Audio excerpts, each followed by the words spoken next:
Hi, Dr. Susan Kay here with Jim Fleckenstein, and we were just talking about our history together, and it goes back, what did we decide, 20 years? 20 plus years, yep. 20 plus, could be like 25 to 30, I don't know, it's like, Maybe not that much, but yeah. it's all I mean, blurred. I would have been 12 years old, you know. Oh, yeah, but I'd only be 10.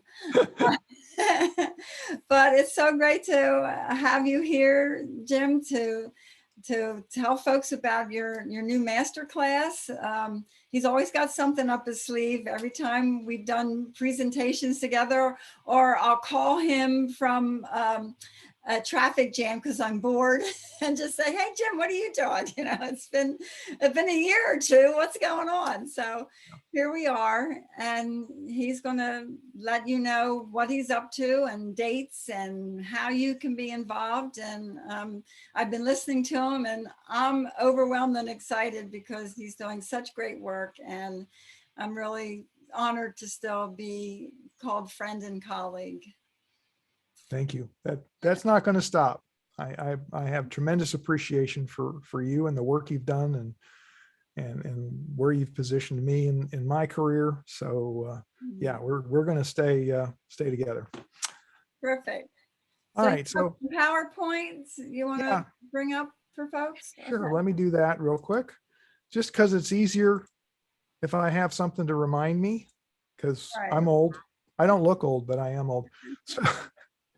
So real quick, who am I? I've been doing this, as Susan points out, for a long time. And actually, I have Susan in large part to thank for this. But let me tell you a little bit of the backstory. I had a successful career in nonprofit organizations. I worked in the nonprofit sector for a long time.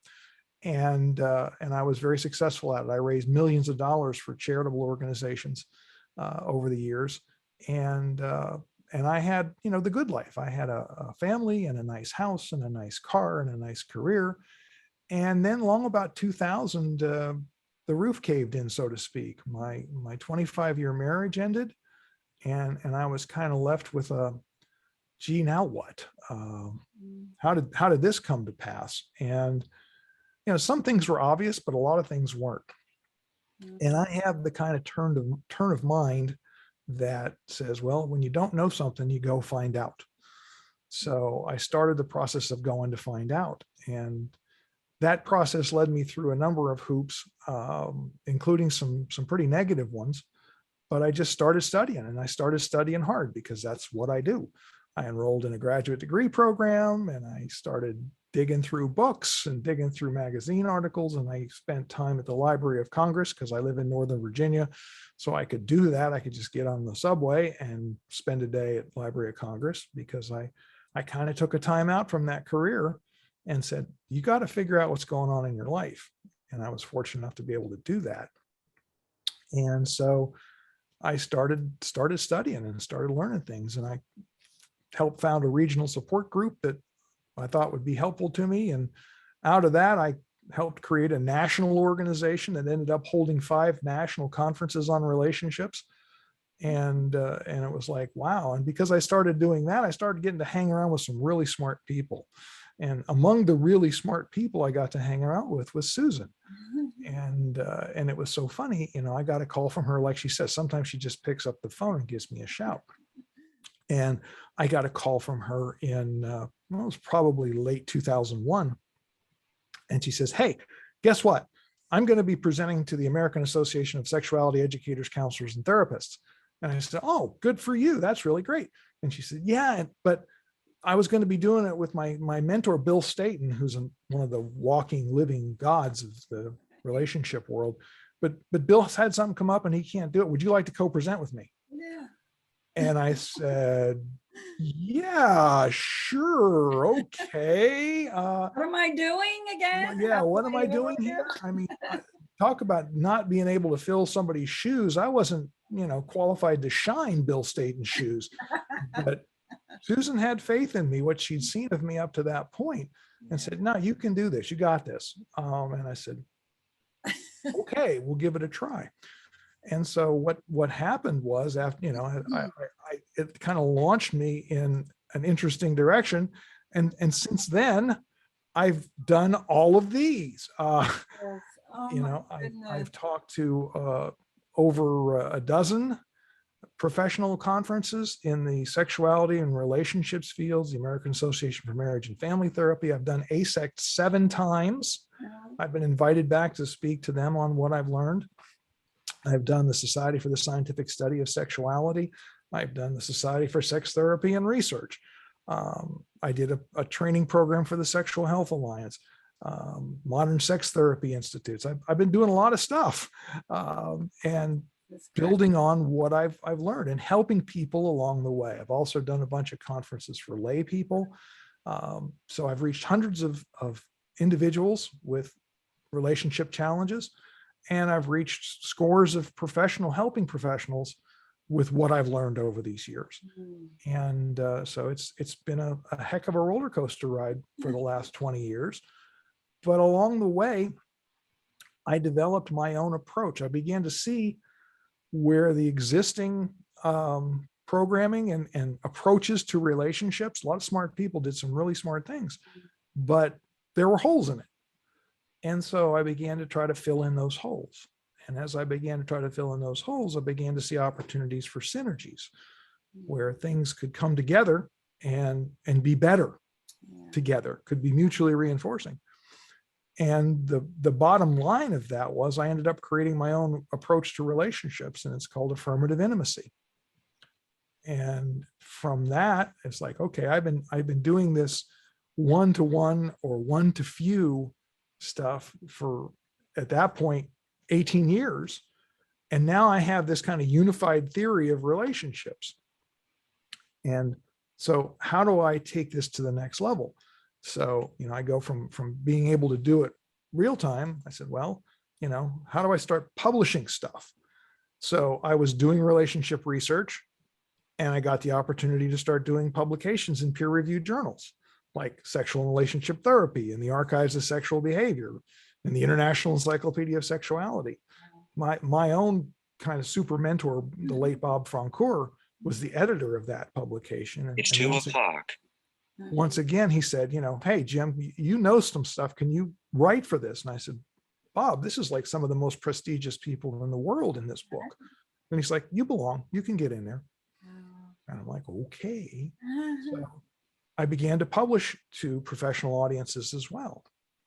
So that was the next step in my evolution, was going from actually talking to people in a room and talking to people one-on-one to publishing things in peer-reviewed scientific journals, which was quite a stretch for somebody with a bachelor's degree in an entirely unrelated field.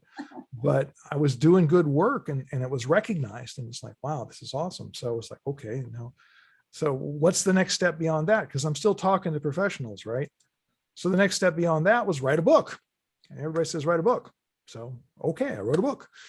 In 2019, I wrote this book. It's called Love That Works, 38 Awesome Hacks for Amazing Relationships, and put it out and asked some pretty high power people to review it and tell me what they thought. And you can sort of see what they thought. Past president of ASECT and some researchers, and Bill Slaughter, great guy from Harvard Medical School, psychiatry faculty. They thought it was pretty good. So that was the next step in my evolution, was, okay, now I have a book, I can reach the masses. Well, books are great, but they still may or may not reach the masses. And I kept getting people asking me, when are you going to take it online?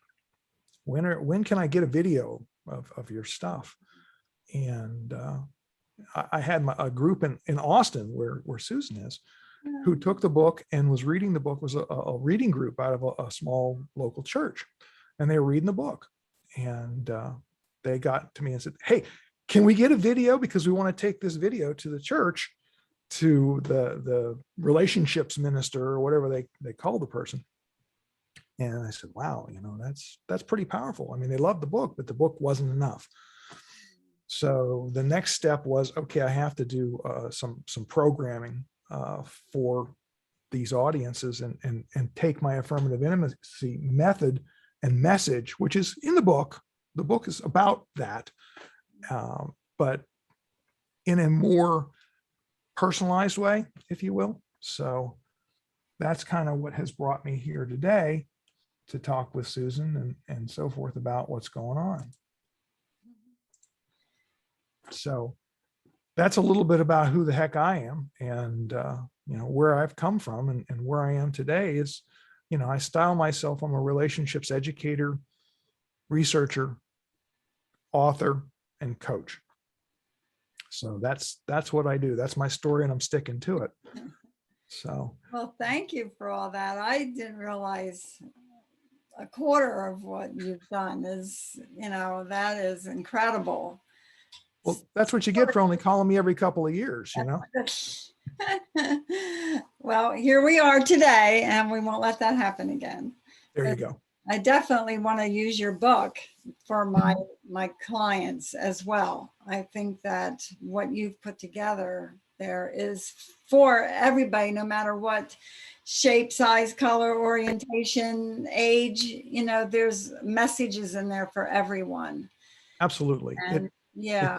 It's universal. I mean, that's the beauty of it. I mean, if you may recall, a lot of my early work was done in the community of people who were polyamorous and non-monogamous, because I found that group of people fascinating. And so I worked with them. And as I worked with them and kind of discovered the ethos of what was going on in that world and how people were able to be successful in that world, there were certain skill sets that were very important for that. And it was communications, and it was having your act together and so forth that made being non-monogamous possible. And the aha moment for me was that, like, these same skills apply in any kind of relationship. Right. And so that was part of what the genesis of this approach was taking what I learned in that community and how can I apply it universally. And so it works for people in a conventional marriage. It works for same-sex relationships. It works for non-monogamous relationships. And one of the insights I got out of that reading group down in Austin was that it works for people who aren't in a relationship, but who are looking to find a relationship. Because what it does, it's really all about you. At the end of the day, the only person you have control over is you. You can't make anybody else do, think, believe anything else. All you can do is control yourself. And if you control yourself, surprise, surprise, the other people who interact with you have to change too. Because they now have to interact with you as a changed person. And they are forced by the changes you make to yourself to interact with you in different ways. It is a way of getting where you want to go by changing your direction, your own direction. Right. And you're happier and you're better prepared for whatever life throws at you. And if you are seeking a relationship, if you're currently unpartnered but seeking a relationship, you have positioned yourself to find a better relationship, to find the right relationship. You've positioned yourself to have a template to fit people up against when they want to enter into a relationship with you. Yeah. And say, hey, do you have these skills? Because I have these skills now. And you can work with them to develop those skills because they're important. Or you can say, you know what, it's clear to me that you just don't have what I need. And getting into a relationship with you might not be a good idea. So, they work even for people who aren't partnered. And that's the amazing part of it. It was kind of a surprise to me. It's like, because I talk about people in relationship, but I emphasize that the work is all internal. It's all head work. It's inner game work. But I had never really thought about how it would play with somebody who wasn't currently in a relationship, but was looking. And these ladies in this group kind of raised my consciousness around it. And I'm like, okay, wow, that's an important insight. So. And that's where we start in our work. Right. With folks that come to us that are in disconnect themselves, we do neck up and neck down. Right. And that's what I tell them. Once we get started, we're going to look at you with you, because until you have you with you, you can have a healthy you with others. Exactly. And it's really the core of our work. Yeah. Sure. I mean, that's what that's what any good helping modality starts with, or Yeah. at least should start with. What Martin Buber called the I thou thing. I mean, my approach is built on 4 pillars that are. Yes, let's talk about the pillars. Yeah, absolutely. Yeah. The first pillar is what I call safe space. And this is the one that I invented, basically, because what I found as I studied all these other modalities of relationship was that everybody seemed to assume that people were just positioned to start doing the thing they were recommending, whatever it was, and that they didn't have to set the stage. They didn't have to lay any groundwork. They could just plunge right in and start doing this thing. Whatever type of therapy or therapeutic intervention it was just go do this thing, whether it was sensate focus or it was, hug until relaxed or whatever the hell it was. And I said, wait a minute. People are not, you have to meet people where they are. I mean, that's a truism. That's right. But you've got to get them to where they are. And so you have to first create a container in which you can operate all these other things.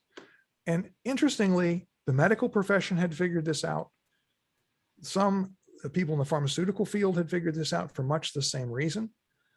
Some people in the educational sphere, especially early education, had figured this out, that before you can start applying principles, you have to prep the stage a little bit. If you're going to be going into a hospital room and delivering really bad news to somebody, you had better know how to set that up. If you're going to have to be delivering bad news to somebody across the pharmaceutical counter, you had better know how to set that up.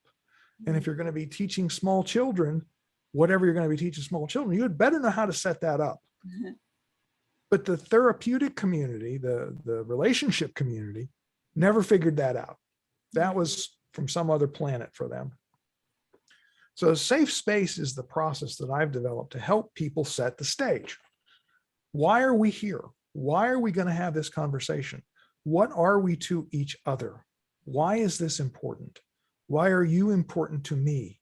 Why am I important to you? Yeah. And reaffirming all of these things that make the relationship valuable, and being committed to honesty, transparency, trust, no retribution, setting that stage for we're going to have some important conversations here, but here are the ground rules.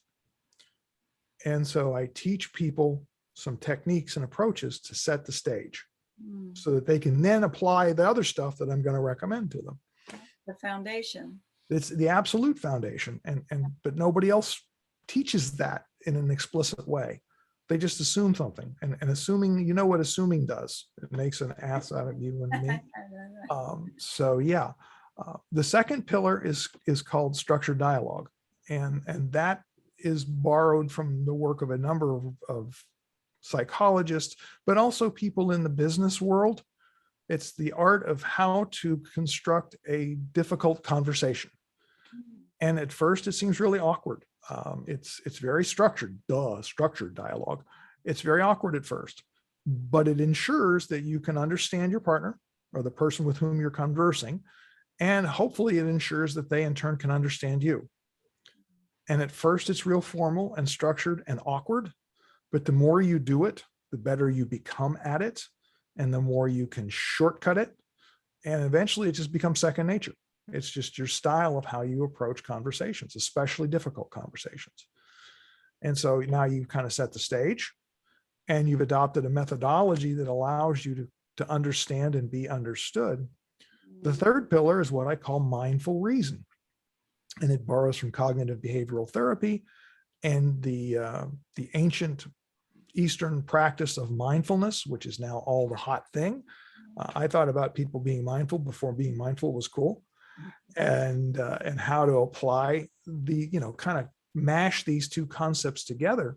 So now you've set the stage for a conversation.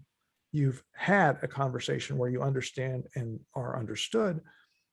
How do you process it? What do you do with it? How do you react to this new information that you now have in your possession?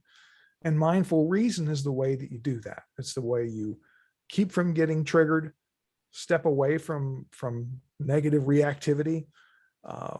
Don't let anything get your goat, basically, and process bring the power of your rational mind to bear on whatever it is that's going on in your situation with your relationship. And I mean, I use some examples that are outside of the relationship world because I want to bring it home to people. So for example, you're driving someplace and you got to get there. You're driving to work, you're driving to an appointment, whatever. Somebody cuts you off in traffic. What do? What's your reaction? You get mad, you get upset. You know, how dare they? They've cut me off. Now I'm going to be late. I'm going to do this. I'm going to do that. And you get all wrought up. And to the average person, the action, somebody cutting you off, causes the reaction, getting angry, having road rage. But that's not true. There's something that comes in between. And the something that comes in between is your beliefs, your mental processes about what's going on, the meaning that you assign to this real world action that happened. You assign meaning. That person should not have cut me off. They're a rude so-and-so. They're this, they're that. And I'm justified in being angry. And, you know, you build this entire house of cards of beliefs around a real thing that happened. And those beliefs are what generate the emotional reaction. Well, you don't have to do that. You can step back from that and you can be mindful about it. So wait a minute. Maybe that person has an emergency. Maybe they're rushing to a hospital. Is it really going to be that big a deal if I'm 2 minutes late for this thing that I'm going to? Is it better that I'm safe, that I leave a little more room so people, if they do cut me off, don't threaten my well-being? You know, you start telling yourself different stories and bring the power of your rational mind to bear. And all of a sudden the temperature lowers. It lowers a lot. And the more you do it and the better you get at it, the less things start to bug you and the less things will raise your blood pressure. And this is true even in really dire things, because we have this reptilian brain that generates this fight or flight response. And it was great 20 million years ago, even a million years ago. It was still pretty great. But today it doesn't serve us very well. Yeah. And we need to bring that frontal cortex, cerebral cortex into play and begin to manage those emotions. You can have them. You're not going to become Mr. Spock and you know, become emotionless. You're not going to do that. That's one no, of course not. That's what our emotions and our feelings are what make us human. Yeah. But what help us to go beyond that is our ability to manage them. And so mindful reason is my process for helping people to manage those emotional reactions to things. It's such good language. It just is such good language when you stop and just think about the language of what you're offering. And it's really comes down to a choice. Like you really have a choice. Which way am I going to be thrown? You always do. Are the consequences of that choice? And when, as you say, our emotions get in the way, or we're so reactive. And so evaluating, what serves me? And then what serves my relationship? Right. So, exactly. Yeah, great language. It's that stepping back for a moment. Yeah, just take a breath. The old adage about count to 10, you know, it's almost true. I mean, in the book is a compilation of quotations, and one of my favorite ones is an Ambrose Bierce quote that says, "Speak when you are angry, and you'll make the best speech you'll ever regret." and that's certainly true, you know. And I talk about that. Yeah. And then the fourth pillar is differentiation of self, and that's derived from family systems theory. Murray Bowen, brilliant psychiatrist at Georgetown University Hospital, and you know, we all have baggage. Our family of origin offloads baggage onto us. We have roles that are assigned to us within our family of origin. And for better or worse, we carry that baggage into our adult lives and our adult relationships. And we go around looking for a relationship to complete us in some way, because we want to be able to play that role that we were brought up to play. And we want to play that role within our intimate relationship, just like we did in our family of origin. And it may not fit the intimate relationship because your partner or partners, if you're non-monogamous, bring their baggage too. And all of a sudden it's starting to look like Grand Central Station with all this baggage lying around and everybody tripping over it Yeah. because they haven't examined what they brought to the table. And so these other techniques will position you to begin to examine that baggage and realize you no longer need the kiddie clothes that you have in that suitcase over there. And you no longer need the teenage clothes and things you have in that suitcase over there. Now you're a big person and you can choose what you want to do and how you want to do it. You are no longer a helpless child dependent upon pleasing your parents or caregivers or authority figures. And that is so liberating. All of a sudden it's like, wait a minute, whoa, I don't have to enact that anymore.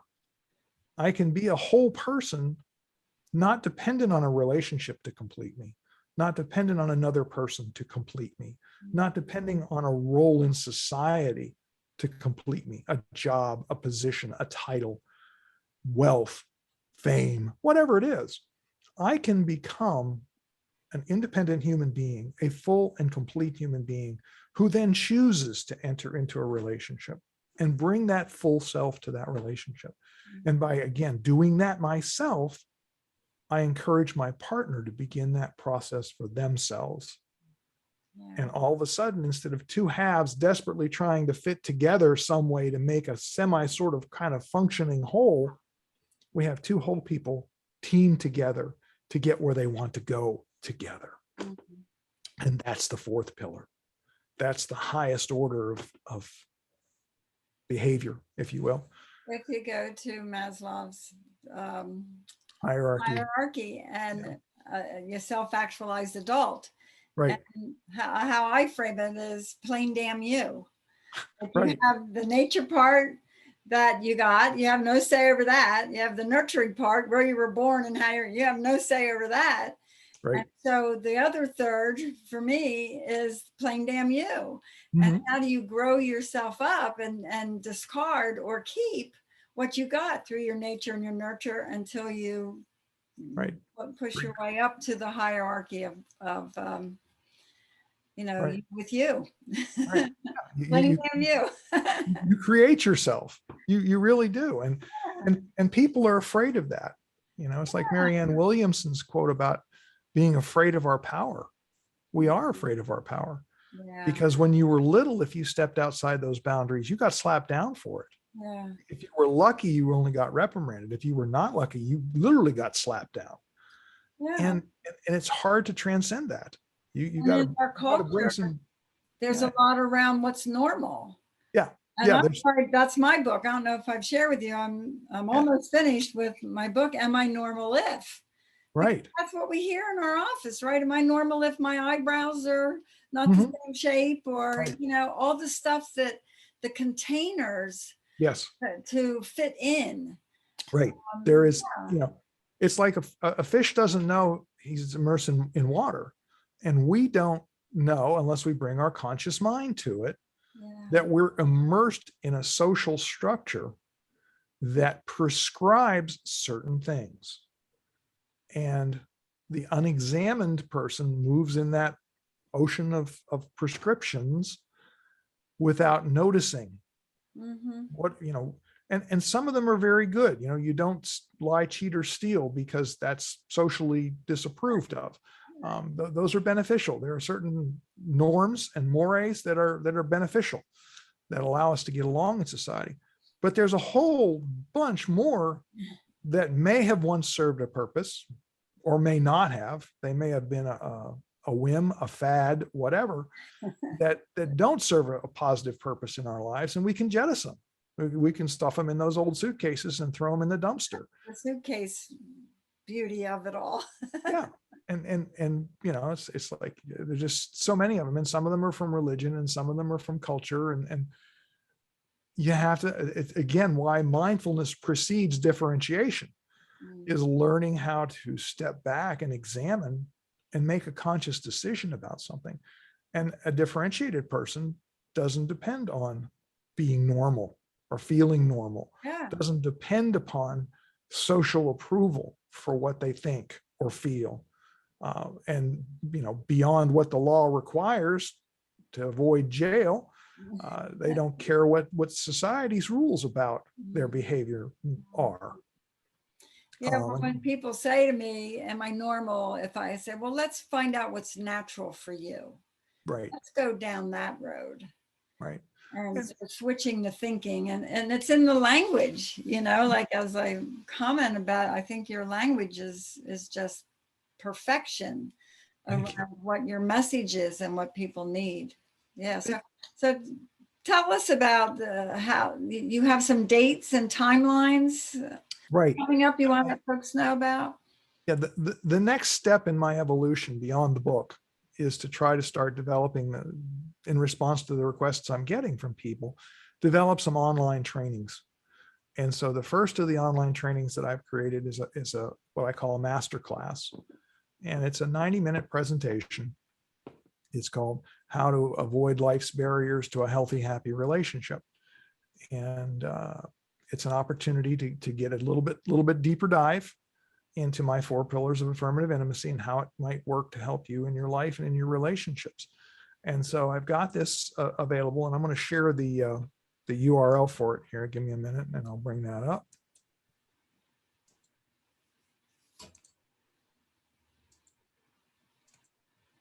All right. Wrong direction. All right. Yeah, this is the URL for my book, by the way. If you're interested in the book itself, it's ltwthebook.com. And the masterclass replay, we did the masterclass live recently, but I've got the replay, and this is the address for you to go and sign up to see the free masterclass replay. It's only going to be up for a limited time. So this is not something that, if you're interested in learning more about how I approach relationships and the skills I teach, you need to take advantage of this pretty soon. You know, I'm not going to just pull it down, you know, immediately, but I'm not going to leave it up indefinitely, because this is another intermediate step. I've got more stuff in the toy box that hopefully is going to come out, but this is a great free opportunity to get some training from me about my affirmative intimacy method. So you can go to this URL. As you can see, I shortened it with tiny URL, make it easy to find. And it's tinyurl.com/masterclass 0821. Go there, you just sign up for it, so I know who it is that I can talk to about it, and get an opportunity to see more of what I have to offer. So I would encourage you, if you're interested in this, do it soon, because it will not stay up forever. Terrific. And just in case folks want to get in touch with you and ask questions, is that the other site you had on? Is there a way to connect with you? You can always email me at info@affirmativeintimacy.com. Info@affirmativeintimacy.com. Yes, that's my website. That's my general email box. Okay. My website is called affirmativeintimacy.com, and there's more stuff there, but yeah. Wow, terrific. It's very exciting stuff. And I'm going to put myself in your class and see what we can then create and generate together. And maybe there's some way in our collaboration we can combine what our teachings are and get back on the box together, or the microphone together, and the box of the computer, Zoom, right? Because that's what we're relegated to right now. But we'd love to revisit and see what we can do together. Absolutely, yeah. I mean, each one of us has our own particular skill set that we bring to this work, and our own viewpoints shaped by our own life experiences. But the beauty is they're synergistic. Like I said, we all stand on the shoulders of giants, of other people who have done work before us. And hopefully we want to advance the cause a little bit by taking that to the next level. And collaboration is a powerful tool for doing that. So I'm absolutely hoping for the opportunity to continue to do that with you, Susan. Terrific. Well, thank you, Jim. It's been lovely to see you and to hear you, and your work is amazing as always. Yeah, I'm grateful that we got to have that first opportunity together, and so you'll never forget me. Absolutely not. Absolutely not. I don't credit you by name every time, but I know. Yeah, you know. And every time I told you, every time I update my CV, I think of you because you said you got to structure this thing. It's a mess, and help me put my first CV together. And so it's still with me, and so are you. I appreciate Yep. Yep. I'm like a bad penny. I keep turning up. that. All right. Okay. Well, you have a blessed day, and Thank you. I'm sure we'll talk soon. Sounds good. Thanks for the opportunity. Thank you. Okay.